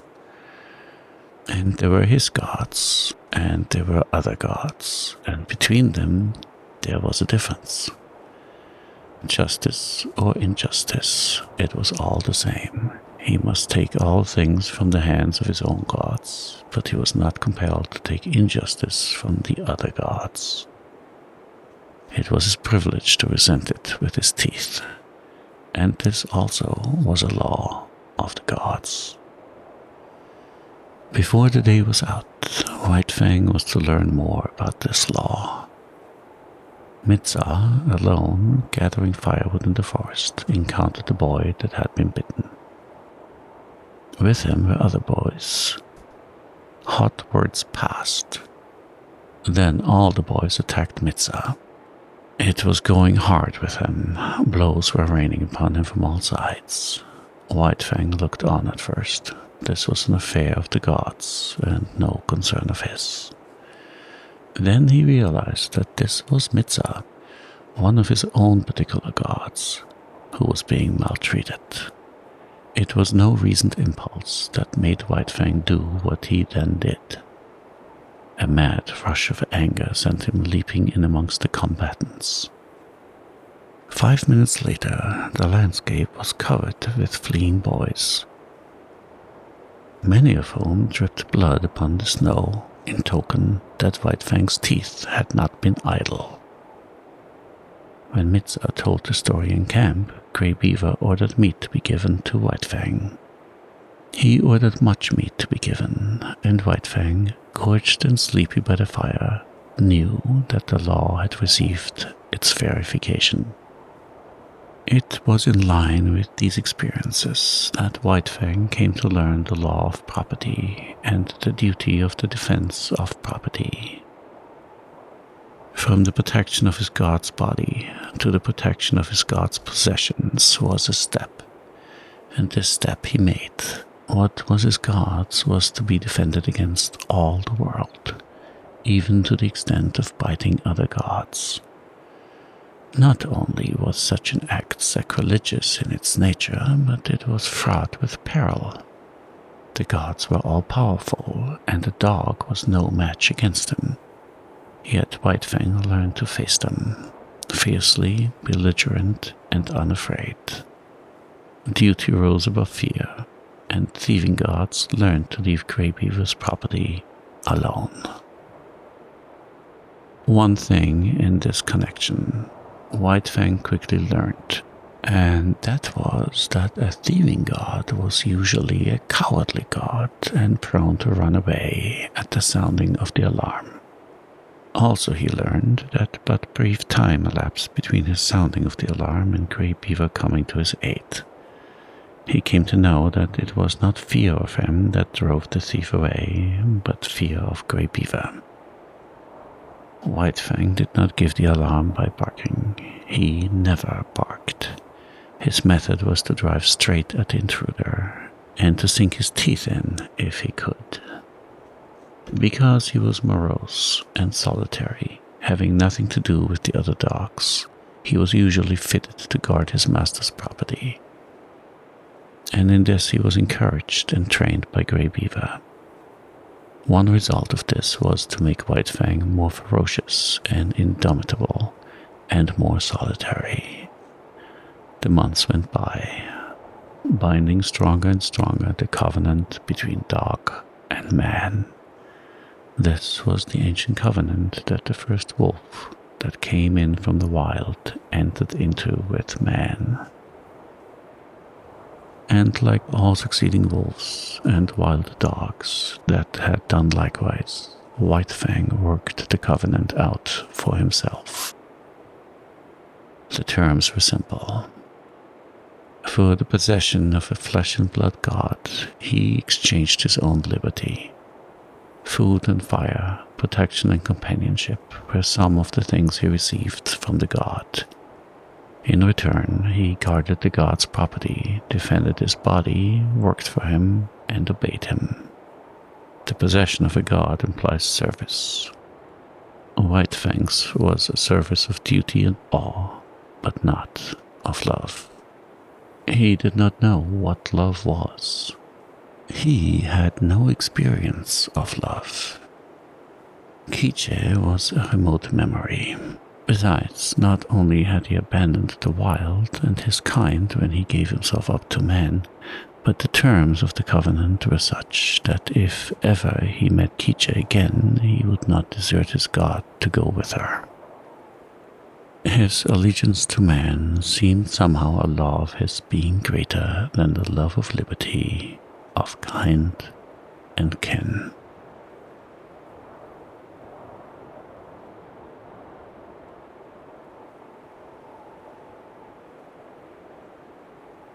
Chapter 6.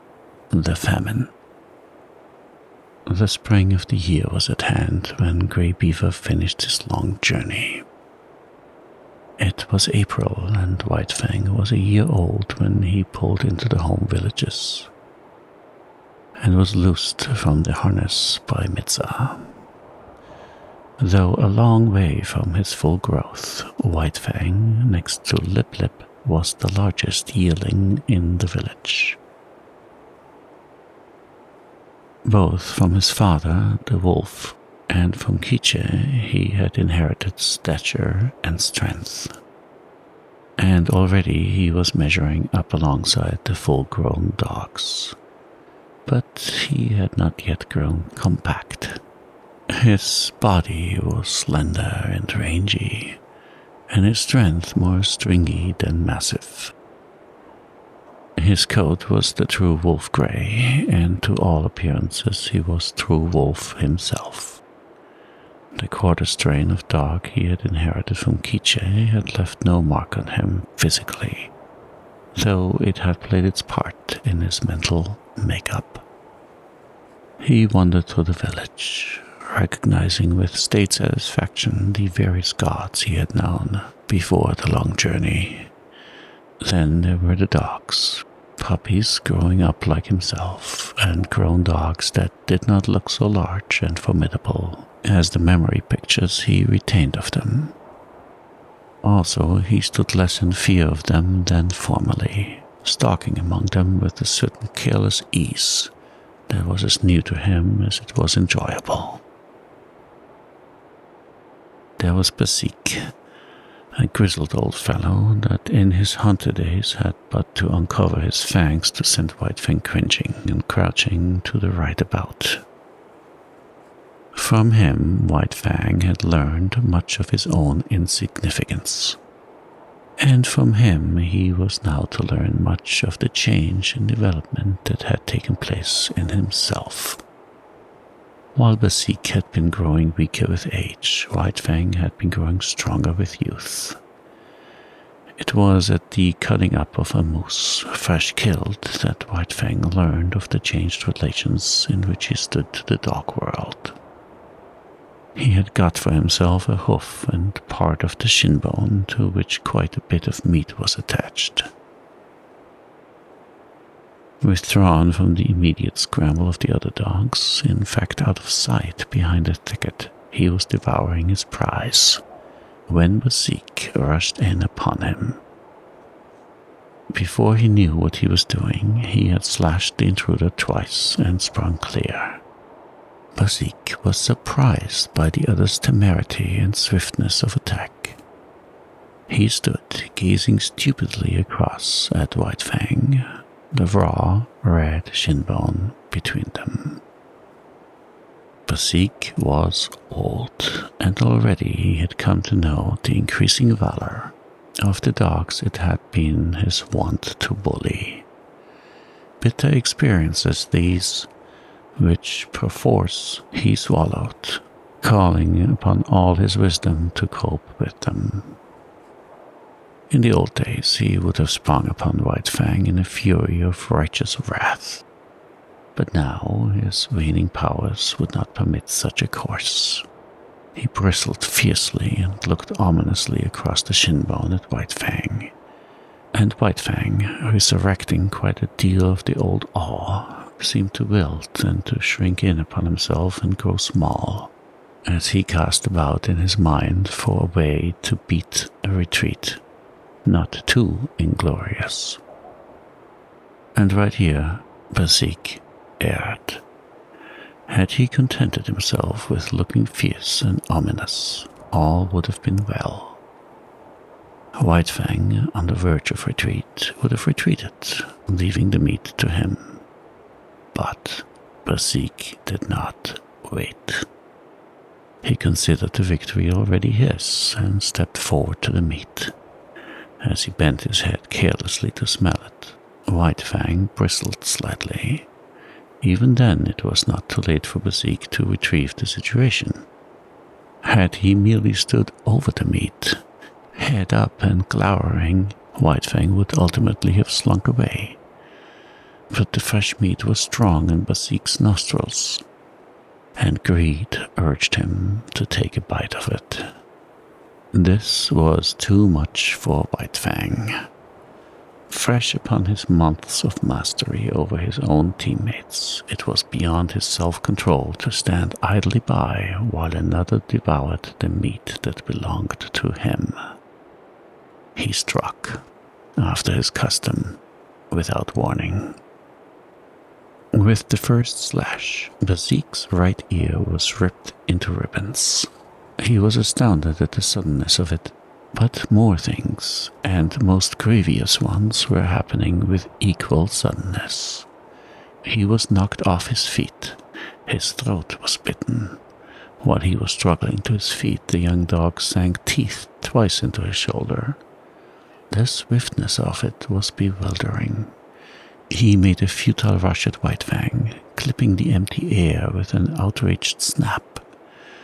The next moment his nose was laid open, and he was staggering backwards away from the meat. The situation was now reversed. White Fang stood over the shin bone, bristling and menacing, while Basic stood a little way off, preparing to retreat. He dared not risk a fight with this young lightning flash, and again he knew, and more bitterly, the enfeeblement of oncoming age.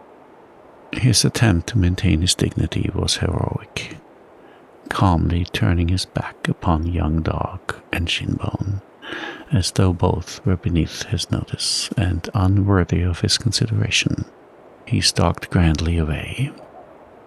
Nor, until well out of sight, did he stop to lick his bleeding wounds. The effect on White Fang was to give him a greater faith in himself and a greater pride. He walked less softly among the grown dogs. His attitude towards them was less compromising. Not that he went out of his way looking for trouble, far from it, but upon his way he demanded consideration. He stood upon his right to go his way unmolested and to give trail to no dog. He had to be taken into account. That was all. He was no longer to be disregarded and ignored, as was the lot of puppies, and as continued to be the lot of the puppies that were his teammates. They got out of the way, gave trail to the grown dogs, and gave up meat to them under compulsion. But White Fang, uncompanionable, solitary, morose, scarcely looking to the right or left, redoubtable, forbidding of aspect, remote and alien, was accepted as an equal by his puzzled elders. They quickly learned to leave him alone, neither venturing hostile acts nor making overtures of friendliness. If they left him alone, he left them alone, a state of affairs that they found, after a few encounters, to be preeminently desirable. In midsummer, White Fang had an experience. Trotting along in his silent way to investigate a new teepee which had been erected on the edge of the village, while he was away with the hunters of the moose, he came full upon Quiche. He paused and looked at her. He remembered her vaguely, but he remembered her. And that was more than could be said for her. She lifted her lips at him in the old snarl of menace, and his memory became clear. His forgotten cubhood, all that was associated with that familiar snarl, rushed back to him. Before he had known the gods, she had been to him the centerpin of the universe. The old familiar feelings of that time came back upon him, surged up within him. He bounded towards her jealously, and she met him with shrewd fangs that laid his cheek open to the bone. He did not understand. He backed away, bewildered and puzzled. But it was not Quiche's fault. A wolf mother was not made to remember her cubs of a year or so before. So she did not remember White Fang. He was a strange animal, an intruder, and her present litter of puppies gave her the right to resent such intrusion. One of the puppies sprawled up to White Fang. They were half-brothers, only they did not know it. White Fang sniffed the puppy curiously, whereupon Kiche rushed upon him, gashing his face a second time. He backed further away. All the old memories and associations died down again and passed into the grave from which they had been resurrected. He looked at Kiche, licking her puppy and stopping now and then to snarl at him. She was without value to him. He had learned to get along without her. Her meaning was forgotten. There was no place for her in his scheme of things, as there was no place for him in hers. He was still standing, stupid and bewildered, the memories forgotten, wondering what it was all about, when Kichi attacked him a third time, intent on driving him away altogether from the vicinity. And White Fang allowed himself to be driven away. This was a female of his kind, and it was a law of his kind that the males must not fight the females. He did not know anything about this law, for it was no generalization of the mind, not a something acquired by experience of the world. He knew it as a secret, promoting as an urge of instinct, of the same instinct that made him howl at the moon and stars of nights, and that made him fear death and the unknown.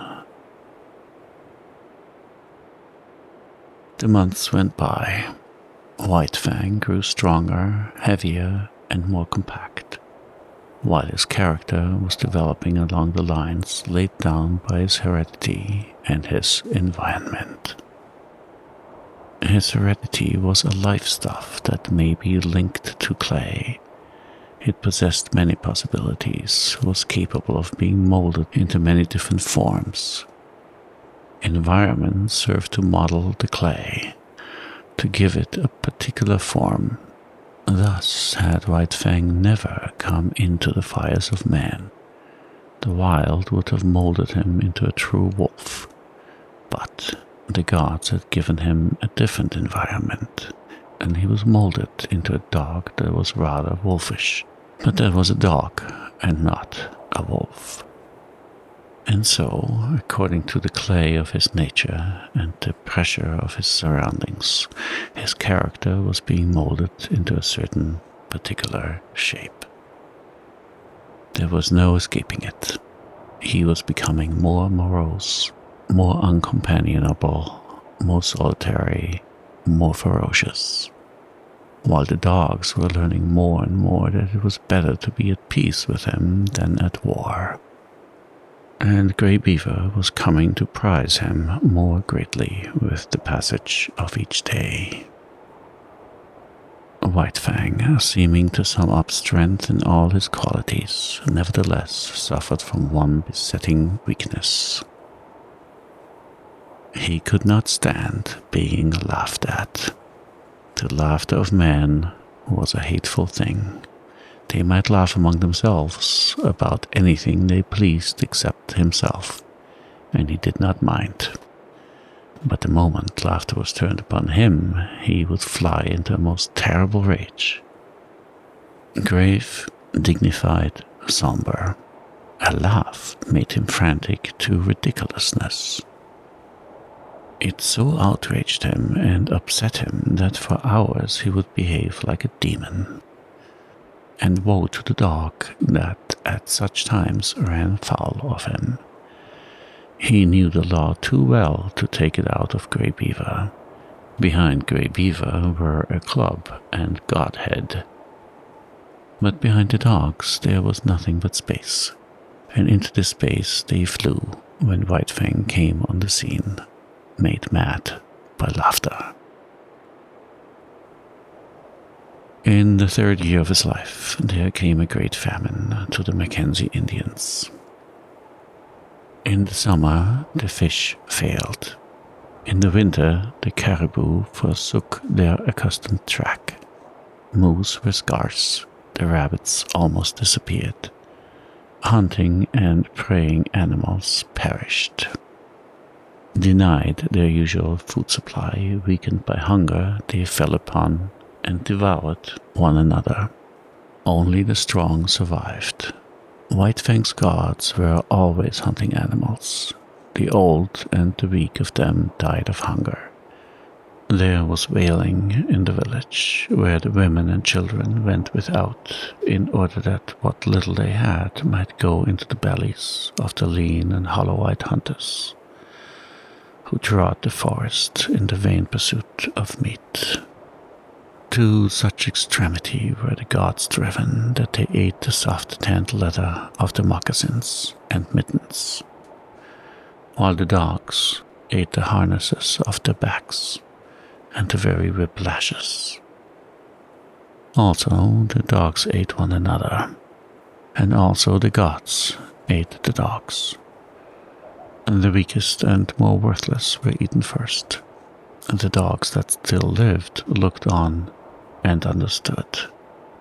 A few of the boldest and wisest forsook the fires of the gods, which had now become a shambles, and fled into the forest, where, in the end, they starved to death or were eaten by wolves. In this time of misery, White Fang too stole away into the woods. He was better fitted for the life than the other dogs, for he had the training of his cubhood to guide him. Especially adept did he become in stalking small living things. He would lie concealed for hours, following every movement of a cautious tree squirrel, waiting with a patience as huge as the hunger he suffered from, until the squirrel ventured out upon the ground. Even then, White Fang was not premature. He waited until he was sure of striking before the squirrel could gain a tree refuge. Then, and not until then, would he flash from his hiding place, a grey projectile, incredibly swift, never failing its mark, the fleeing squirrel that fled not fast enough. Successful as he was with squirrels, there was one difficulty that prevented him from living and growing fat on them. There were not enough squirrels, so he was driven to hunt still smaller things. So acute did his hunger become at times that he was not above rooting out wood mice from their burrows in the ground. Nor did he scorn to do battle with a weasel, as hungry as himself and many times more ferocious.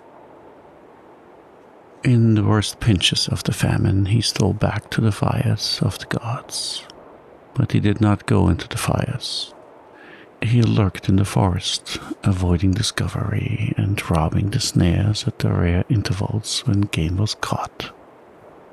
He even robbed Grey Beaver's snare of a rabbit at a time when Grey Beaver staggered and tottered through the forest, sitting down often to rest. What of weakness and of shortness of breath. One day, White Fang encountered a young wolf, gaunt and scrawny, loose-jointed with famine. Had he not been hungry himself, White Fang might have gone with him and eventually found his way into the pack amongst his wild brethren. As it was, he ran the young wolf down and killed and ate him. Fortune seemed to favor him. Always, when hardest pressed for food, he found something to kill. Again, when he was weak, it was his luck that none of the larger preying animals chanced upon him. Thus, he was strong from the 2 days eating a lynx had offered him when the hungry wolf pack ran full tilt upon him. It was a long, cruel chase, but he was better nourished than they, and in the end outran them. And not only did he outrun them, but circling widely back on his track, he gathered in one of his exhausted pursuers. After that, he left that part of the country and journeyed over to the valley wherein he had been born. Here, in the old lair, he encountered Kiche. Up to her old tricks, she too had fled the inhospitable fires of the gods, and gone back to her old refuge to give birth to her young. Of this litter, but one remained alive when White Fang came upon the scene, and this one was not destined to live long. Young life had little chance in such a famine. Kiche's greeting of her own son was anything but affectionate. But White Fang did not mind. He had outgrown his mother, so he turned tail philosophically and trotted on up the stream. At the fork he took the turning to the left, where he found the lair of the lynx with whom his mother and he had fought long before. Here, in the abandoned lair, he settled down and rested for a day. During the early summer, in the last days of the famine, he met Lip Lip, who had likewise taken to the woods, where he had eked out a miserable existence. White Fang came upon him unexpectedly, trotting in opposite directions along the base of a high bluff. They rounded a corner of rock and found themselves face to face. They paused with instant alarm and looked at each other suspiciously. White Fang was in splendid condition. His hunting had been good, and for a week he had eaten his fill. He was even gorged from his latest kill. But in the moment he looked at Lip Lip, his hair rose on end all along his back. It was an involuntary bristling on his part. The physical state that in the past had always accompanied the mental state produced in him by Lip Lip's bullying and persecution. As in the past, he had bristled and snarled at sight of Lip Lip, so now, and automatically, he bristled and snarled. He did not waste any time. The thing was done thoroughly and with dispatch. Lip Lip essayed to back away, but White Fang struck him hard, shoulder to shoulder. Lip Lip was overthrown and rolled upon his back. White Fang's teeth drove into the scrawny throat. There was a death struggle, during which White Fang walked around, stiff-legged and observant. Then he resumed his course and trotted on along the base of the bluff. One day, not long after, he came to the edge of the forest where a narrow stretch of open land sloped down the Mackenzie. He had been over this ground before, when it was bare, but now a village occupied it. Still hidden amongst the trees, he paused to study the situation. Sights and sounds and scents were familiar to him. It was the old village changed to a new place. But sights and sounds and smells were different from those he had last had when he fled away from it. There was no whimpering, no wailing. Contented sounds saluted his ear, and when he heard the angry voice of a woman, he knew it to be the anger that proceeds from a full stomach. And there was a smell in the air of fish. There was food. The famine was gone. He came out boldly from the forest and trotted into camp straight to Grey Beaver's teepee. Grey Beaver was not there, but Klukooch welcomed him with glad cries, and the whole of a fresh-caught fish, and he lay down to wait Grey Beaver's coming.